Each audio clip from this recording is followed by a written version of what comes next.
Un appareil gros comme un 10 cents pourrait bien changer la vie des gens atteints d'insuffisance cardiaque. L'Institut de cardiologie et de pneumologie de Québec pratique depuis peu une intervention chirurgicale unique qui leur donne espoir de vivre plus longtemps. Et j'ai rencontré le premier patient à qui on a installé ce dispositif. Les médecins fondent beaucoup d'espoir sur ce petit dispositif qu'on appelle le V-Wave. En octobre dernier, la première implantation a été réalisée à Québec à l'Institut de cardiologie et de pneumologie chez un patient qui avait des problèmes d'insuffisance cardiaque. Dès qu'ils font un petit exercice, des activités quotidiennes, ils s'essoufflent.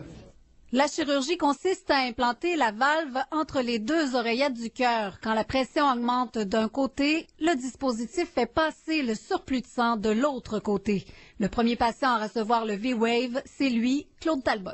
Ça a donné que c'était moi. J'étais peut-être un candidat intéressant puis qui était rendu à ça, finalement, après avoir épuisé toute la médication potentielle. Et puis, ça a été facile pour moi de dire oui à ça parce que ils étaient tous très convaincus. L'intervention se fait en passant par l'Aisne. Seulement à l'Institut de cardiologie et de pneumologie, une quarantaine de patients pourraient être éligibles à une telle chirurgie. Pour l'instant, on est très enthousiaste et on pense que si ça termine pour faire la preuve, comme on pense, ça pourrait s'appliquer au niveau mondial.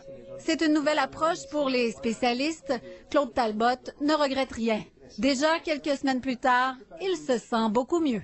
Ça améliore le souffle, la respiration est plus aisée, la capacité à l'effort est moins sollicitante pour le cœur parce que le cœur maintient malgré tout un équilibre de pression. Techniquement, je devrais être bon pour encore au moins une bonne vingtaine d'années, alors qu'avant, j'en espérais juste 5-6. Dany Côté, TVA Nouvelles, à Québec.